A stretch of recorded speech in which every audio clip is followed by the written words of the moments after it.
Primi contagi a scuola nella Marca, 2 classi di una materna e di un istituto superiore in quarantena. All'ospedale di Castelfranco 9 positivi tra pazienti e operatori sociosanitari.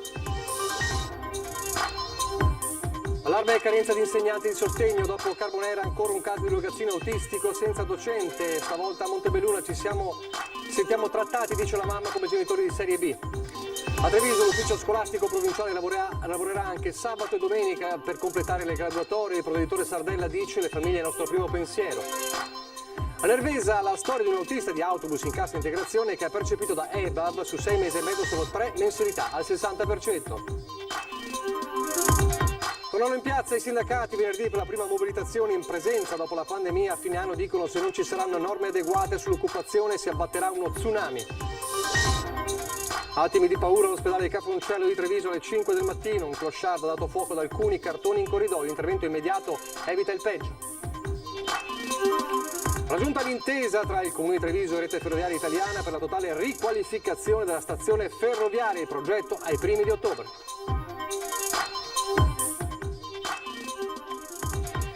Telespettatori di Antena 3, buonasera e ben ritrovati. Il telegiornale di Treviso, dunque, avete sentito dai titoli in primo piano la notizia giunta poco fa, quella delle prime 2 classi in quarantena a Treviso dall'inizio, qualche giorno fa, 2 giorni fa dell'anno scolastico, 2 classi in quarantena per positività al Covid. E poi all'ospedale di Castelfranco un caso nel reparto di medicina fa scattare lo screening su 132 tra pazienti e sanitari, sono 9 in tutto i positivi. Allora il primo servizio.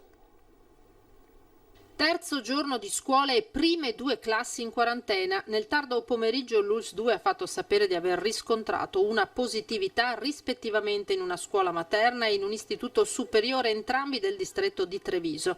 Le classi del piccolo alunno della scuola dell'infanzia e dello studente delle superiori sono dunque state poste in isolamento. Quarantena solo per le maestre della materna, mentre gli insegnanti dello studente più grande, avendo rispettato distanziamento e uso delle mascherine, potranno continuare a svolgere il loro ruolo. Da Castelfranco Veneto arriva invece la notizia di una donna positiva al virus nel reparto di medicina. Negativa al tampone obbligatorio per il ricovero, di lì a qualche giorno però una lieve sintomatologia che ha indotto i medici a un nuovo esame al quale è appunto risultata positiva. Da qui lo screening a tutti i degenti, ben 74, e a 58 tra medici, infermieri e operatori sociosanitari. 2 gli ulteriori positivi tra i ricoverati, asintomatici, e 6 tra gli OSS, anche loro in buono stato di salute. I 3 pazienti positivi sono stati trasferiti all'ospedale di comunità di Vittorio Veneto. Gli operatori sono in quarantena a domicilio. Testati a titolo precauzionale anche 6 specialisti esterni al reparto entrati in contatto con la prima paziente positiva. Per loro nessun riscontro del virus. Tutto questo mentre oggi c'era la notizia positiva di 401 lavoratori sottoposti al test rapido all'AIA di Vazzola in una sola giornata, e solo un positivo che verrà approfondito con il tampone. Quindi l'esito del maxi screening eseguito oggi all'ULSS 2 dopo il focolaio Covid che si era sviluppato nelle ultime settimane. Come all'ex caserma Serena, quindi i positivi isolati si sono velocemente negativizzati. L'unica positività dovrà essere ora confermata dal test molecolare. Nel corso della giornata di domani sarà invece la volta degli oltre 700 tamponi all'Electrolux di Susegana, dove le positività sono risultate al momento 6. Questo per quanto riguarda le aziende, mentre abbiamo sentito appunto i primi casi di contagio e di quarantena nelle scuole e poi le 9 positività all'ospedale di Castelfranco. Nel frattempo, restando alla questione scuola, c'è ancora ovviamente aperta la questione della carenza di insegnanti di sostegno, una carenza che è in tutto in Veneto. Ancora un caso dalla Marca, dopo quello che abbiamo raccontato di Carbonera, un caso di un ragazzino autistico senza insegnante di sostegno. Questa volta la storia viene da Montebelluna, a chiamarci la mamma appunto di un ragazzino di 12 anni. È proprio il sistema, arrivare che i ragazzi iniziano la scuola e ancora non ci sono state le nomine o le graduatorie. Lo trovo assurdo. Dopo il caso di Bascondi Carbonera, con il bambino costretto a restare a casa per la mancanza dell'insegnante di sostegno, A contattarci da Montebelluna è la mamma di Alessio, 12 anni, anche lui autistico. Solo venerdì, a 3 giorni dall'avvio delle lezioni, la scuola l'ha informata che sarebbe stato meglio tenere a casa il figlio perché mancava il personale a lui dedicato. Un copione che purtroppo si ripete a prescindere dall'emergenza sanitaria. A parte quest'anno col Covid che sono stati a casa tanti mesi, hanno comunque 3 mesi, sanno quando inizia la scuola. Non è possibile che ogni anno ci troviamo il primo giorno di scuola che non sappiamo se abbiamo l'insegnante di sostegno o l'addetta all'assistenza e chi sarà. Alla fine noi genitori, i ragazzi disabili, veramente ci sentiamo messi all'ultimo posto. Alessio a scuola ci è andato lo stesso, anche se con un orario ridotto. La mamma, single e lavoratrice, non aveva scelta, ma ogni giorno è un'incognita con tutte le conseguenze che ha per un ragazzino autistico doversi adattare di continuo a nuove figure di riferimento. Con mio figlio fanno tappabuchi i vari insegnanti, quando addirittura mi hanno detto che forse domani mattina la prima ora sarà da solo in classe. E io cosa faccio? Lo tengo a casa la prima, cioè è assurdo. Io non do la colpa all'istituto, alla mia scuola, do la colpa al sistema. Noi che abbiamo figli disabili, ribadisce la mamma, ci sentiamo trattati come genitori di serie B. Questa non è una scuola, non è un'istruzione. Alla fine loro hanno dei diritti e devono, cioè giustamente bisogna pensare a loro. E nella Marca, dove gli alunni disabili sono 300 in più dell'anno scorso, l'ufficio scolastico provinciale lavorerà anche sabato e domenica per completare le graduatorie.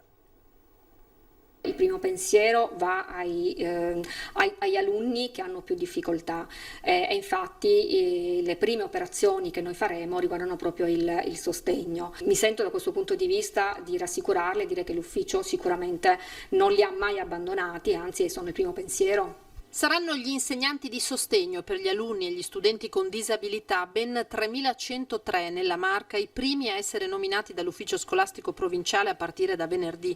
I ritardi lamentati da molte famiglie derivano da due principali fattori: l'introduzione della novità delle graduatorie provinciali rispetto a quelle d'istituto, con tutti i contraccolpi, una piattaforma da rodare, ben 21.000 richieste arrivate, curriculum con informazioni non pertinenti, addirittura dichiarazioni mendaci, e poi non secondario la mancanza di figure professionali specializzate, troppo poche quelle che escono dalle università. In ogni caso il più è fatto, da coprire ci sono 1.147 posti per insegnanti di sostegno che arrivano a circa 2.000, comprendendo tutti i docenti. Il sistema è avviato, stanno inserendo gli aspiranti le loro preferenze online, venerdì noi inizieremo con le individua, quindi con le nomine, andremo avanti per tutto il fine settimana affinché già da lunedì gli aspiranti docenti possano presentarsi a scuola per prendere servizio. Quindi ufficio scolastico aperto anche sabato e domenica?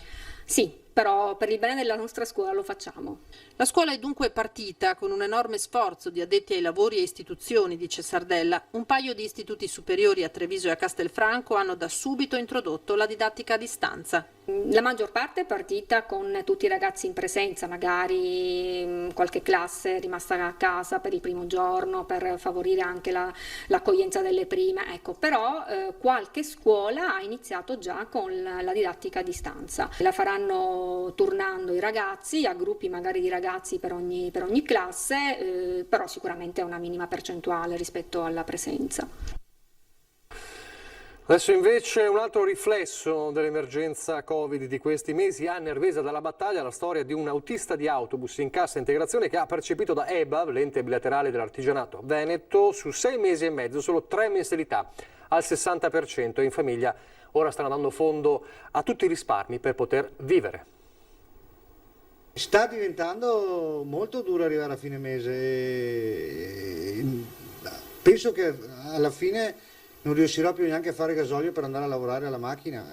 È disperato Cesare Ceotto, autista di autobus da più di 20 anni e in cassa integrazione dal 1 marzo. Da allora ha percepito dall'ente bilaterale artigianato veneto solo 3 indennità del 60% del suo stipendio, gli altri 2 mesi con somme in calare, poi più nulla. Ho percepito solo i primi 3 mesi, marzo, aprile e maggio, della cassa integrazione dell'EBAV, che sono poco più della metà della paga che io ero abituato a prendere, però poi i soldi non sono più arrivati. Su 6 mesi e mezzo solo 3 mensilità al 60%, pochi soldi e spese continue fra bollette e tasse. Cesare ha paura anche per il futuro. Io sto esaurendo i pochi risparmi che ho e la mia preoccupazione è che se dovessi avere un'emergenza, di star male, di aver bisogno di soldi, cioè, non lo so dove andrò a sbattere la testa. La sua azienda di trasporti con sede a Mareno di Piave lo ha richiamato dal 14 settembre per il servizio scolastico. Cesare ha ripreso a lavorare, ma un dubbio lo attanaglia. Ho ripreso il lavoro, però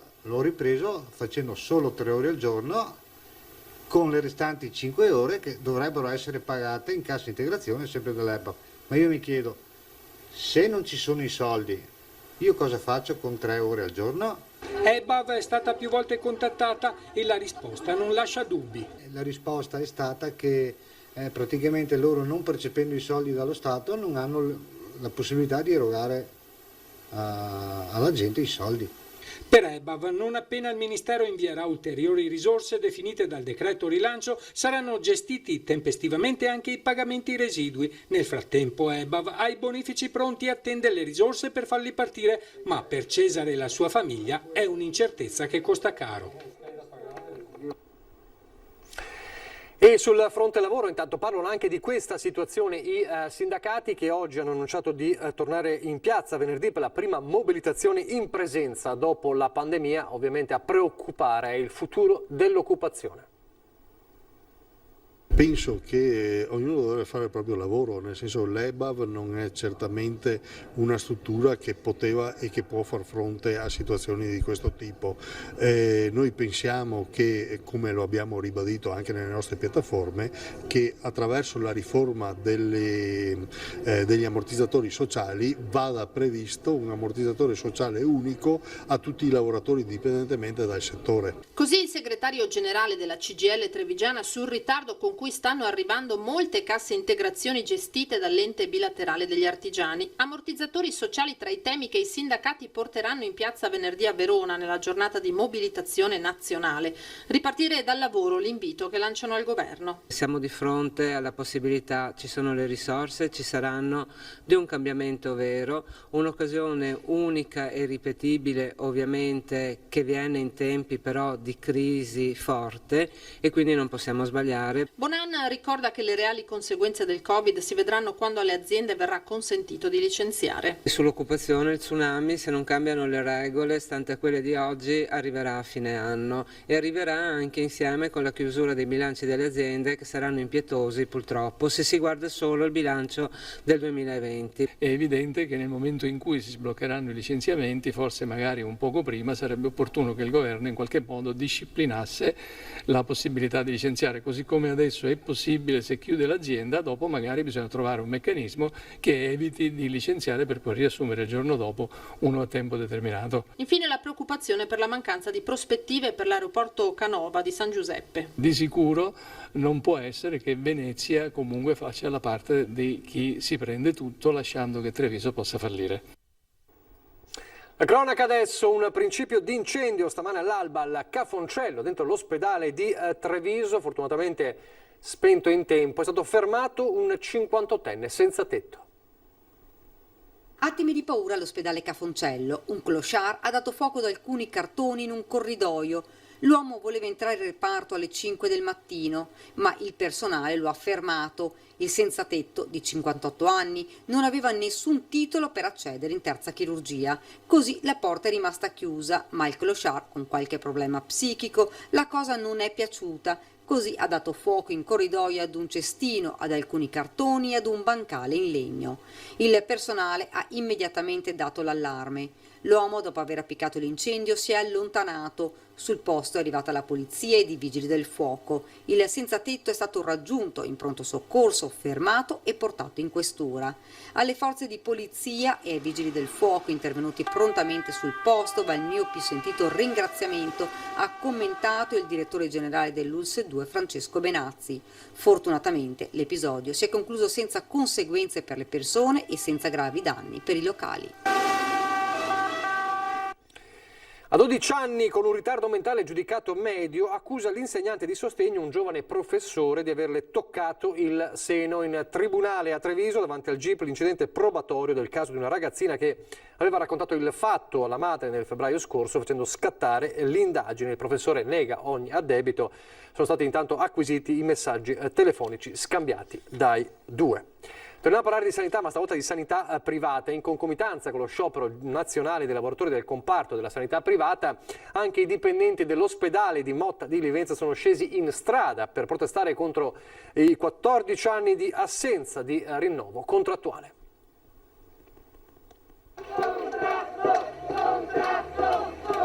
Sono scesi in strada per urlare tutta la loro rabbia. Sono i dipendenti dell'ospedale riabilitativo di alta specializzazione di Motta di Livenza.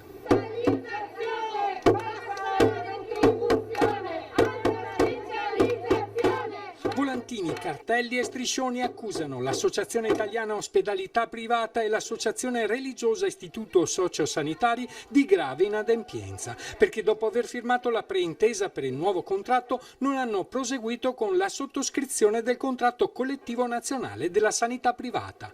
Dopo 3 anni di trattative e 14 anni di assenza di rinnovo contrattuale si è raggiunti alla sottoscrizione di un testo di contratto collettivo nazionale condiviso da datori di lavoro e sindacati. Poi è accaduto quello che nessuno si aspettava. Dopo la firma, Aris e AIOP hanno successivamente sostenuto non esserci le condizioni sufficienti per sottoscrivere in via definitiva il contratto, venendo meno agli impegni sottoscritti con i lavoratori.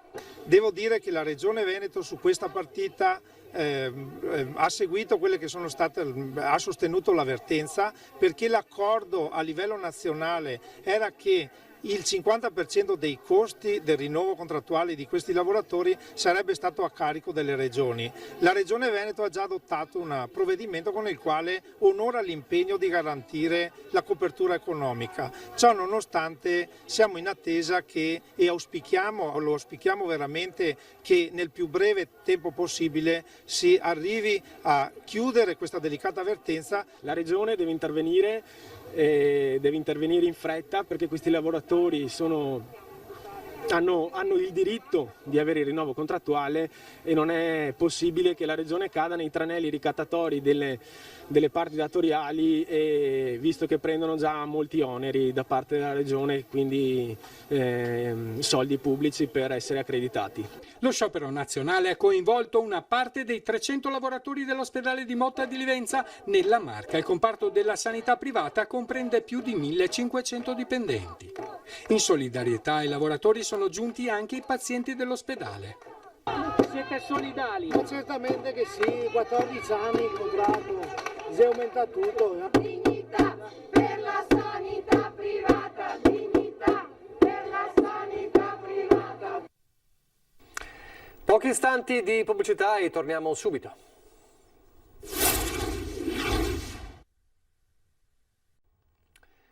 Rieccoci in diretta, il telegiornale di Treviso, un'importante notizia per la città di Treviso, perché è stata raggiunta l'intesa fra il Comune e la rete ferroviaria italiana per la totale riqualificazione della stazione ferroviaria dall'area di Piazzale Duca d'Aosta e del nuovo sottopasso urbano, oltre alla realizzazione di una porzione di viabilità a fronte stazione con sede stradale rialzata, la riorganizzazione delle connessioni pedonali, la messa in sicurezza e la sistemazione dei percorsi di accessibilità veicolare con nuove aree dedicate alla sosta breve. Insomma, la rivoluzione della stazione di Treviso, un'intesa con 7 milioni di euro a carico di Rete Ferroviaria Italiana e 2 a carico del Comune, un totale di circa 10 milioni di euro, un progetto esecutivo di riqualificazione che verrà presentato ufficialmente nei primi giorni di ottobre.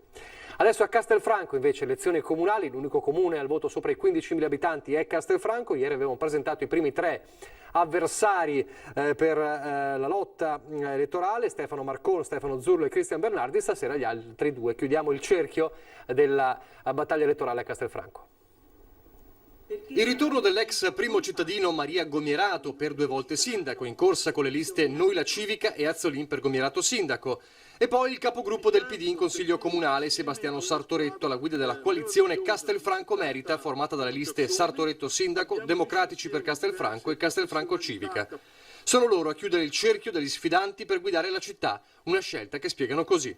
conosco bene le potenzialità della mia città, conosco bene i suoi punti di forza e su quei punti di forza bisogna tornare a puntare, perché in questi 10 anni sono stati in qualche modo dimenticati e Castelfranco è cambiata e non è cambiata in meglio. Ecco, io voglio farla tornare a quegli anni in cui era un orgoglio essere castellani. Mi candido perché ho messo assieme una squadra straordinaria di persone entusiaste, ma soprattutto capaci e competenti, che vengono dal mondo della professione, del volontariato, dell'associazionismo, del lavoro, che saranno in grado certamente con me di voltare pagina a Castelfranco. Quali sono allora le priorità per Castelfranco? La scuola insieme alla cultura, sono la salute, sono l'ambiente, queste sono le priorità. E la soluzione, il miglioramento su questi fronti avviene attraverso una pluralità di azioni che noi abbiamo già ben descritto nel nostro programma e abbiamo le idee molto chiare. Al primo punto metto l'ospedale. L'ospedale va salvaguardato, bisogna bloccare lo smantellamento pezzo su pezzo della parte generalista che è stata fatta in questi ultimi anni. Altra priorità è l'edilizia scolastica. Non è pensabile che altri comuni vicini a noi abbiano speso 10 milioni di euro per un nuovo istituto e a Castelfranco i ragazzi del liceo continuino a stare nei container. Adesso le notizie dal Bellunese.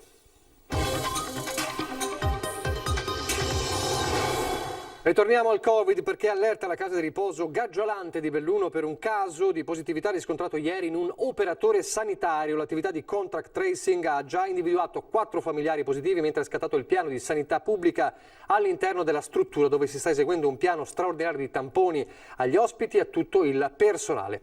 Nelle ultime ore anche un caso è stato riscontrato in un bambino di 8 anni rientrato dalla Sardegna con sintomatologia orientativa per Covid. Il piccolo, in quanto sintomatico, non aveva fortunatamente iniziato la frequentazione scolastica.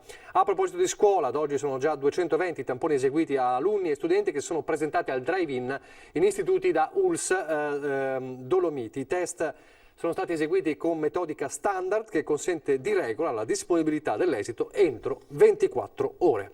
Adesso il futuro di ACC e quindi il piano da 50 milioni che abbiamo annunciato ieri con la rinascita di ACC ed ex Embraco unite in questa intesa, un piano oggi spiegato ai lavoratori. La stanchezza è palpabile pure a fronte di una notizia che finalmente rappresenta la svolta per lo stabilimento ACC di Mel, ma non c'è alcun segnale di cedimento fra i lavoratori, pur sfiancati da anni segnati da grandi incognite. Oggi il piano del matrimonio con ex Embraco, sancito ieri a Torino, è stato illustrato in assemblea alle maestranze. Con la loro determinazione hanno sempre dimostrato di sapere garantire la fornitura ai clienti, quindi tutti gli sforzi straordinari che hanno fatto fin qui sono stati premiati e hanno visto il loro lavoro venire riconosciuto anche da un progetto governativo che parte appunto da questi sacrifici. Per la ricostruzione del polo nazionale del compressore, che a iter concluso si chiamerà Italcomp, Italia Compressori, sul piatto ci sono 50 milioni di euro, 10 dei quali a carico del Mise, il resto di Invitalia e degli investitori privati. Sono 50 milioni, parliamo che 2 settimane fa qui non sapevamo se arrivavamo al 30 settembre, sì, sono 50 milioni di investimenti, 50 milioni di risorse, 50 milioni per nuove occupazioni sia a Belluno e sia a Chieri. I sindacati hanno chiesto per la prossima settimana la convocazione di un tavolo in prefettura a Belluno con le stesse modalità viste ieri nel Palazzo del Governo a Torino, un modo per suggellare l'accordo anche in terra bellunese. Io credo che si apra una pagina importante che andrà costruita, verificata. Da domani siamo al lavoro perché questo piano trovi una piena e completa attuazione, ma credo che siamo di fronte veramente a una possibilità, una grande possibilità di rilanciare il cuore industriale del Paese. L'impegno è di lavorare uniti affinché vi sia una piena e completa attuazione del piano industriale che vede per la prima volta dopo anni l'intervento dello Stato. Il piano lupo proposto dal Ministero dell'Ambiente alla conferenza Stato-Regioni a marzo dello scorso anno non affronta l'intera gestione del problema. A affermarlo l'assessore veneto all'agricoltura Giuseppe Panna, dopo che il ministro Costa, abbiamo raccontato ieri nel servizio a Longarone, ha detto di essere in attesa dell'avvio di una discussione dopo la presentazione del piano datato marzo 2019. Sul lungo e controverso iter del piano nazionale di gestione del lupo, l'assessore Panna precisa che le regioni e province autonome dell'area alpina hanno inviato a gennaio 2020 al coordinamento della conferenza e ai competenti ministeri di Ambiente e Agricoltura una proposta emendativa condivisa all'unanimità che delinea misure gestionali. Non mi sembra, chiosa Pan, un atteggiamento costruttivo da parte del ministro, quello di trovare un alibi nella immobilità della conferenza Stato-Regione. Questa è la replica di Pan al ministro. Adesso invece buone notizie per la giustizia, perché il Tribunale di Belluno potrebbe avere finalmente una sezione civile. Il Ministero della Giustizia, tramite il guardasigilli Alfonso Bonafede, ha trasmesso al CSM la richiesta di parere sulla proposta di istituire un posto di presidenza di sezione al Tribunale di Belluno. Lo ha reso noto oggi il ministro Federico D'Incà, che in una nota spiega trattarsi di una richiesta già avanzata dal presidente del Tribunale di Belluno e trasmessa con un parere favorevole dal presidente della Corte d'Appello di Venezia. Il ministro D'Incà osserva che la modifica porrebbe le condizioni per la creazione di due sezioni distinte, quella civile e quella penale, rispondendo quindi alle esigenze operative del Tribunale e migliorandone anche l'efficienza, oltre che assicurandone le competenze specialistiche. Siamo in chiusura, vi lascio alle previsioni del tempo, grazie per averci seguito, arrivederci.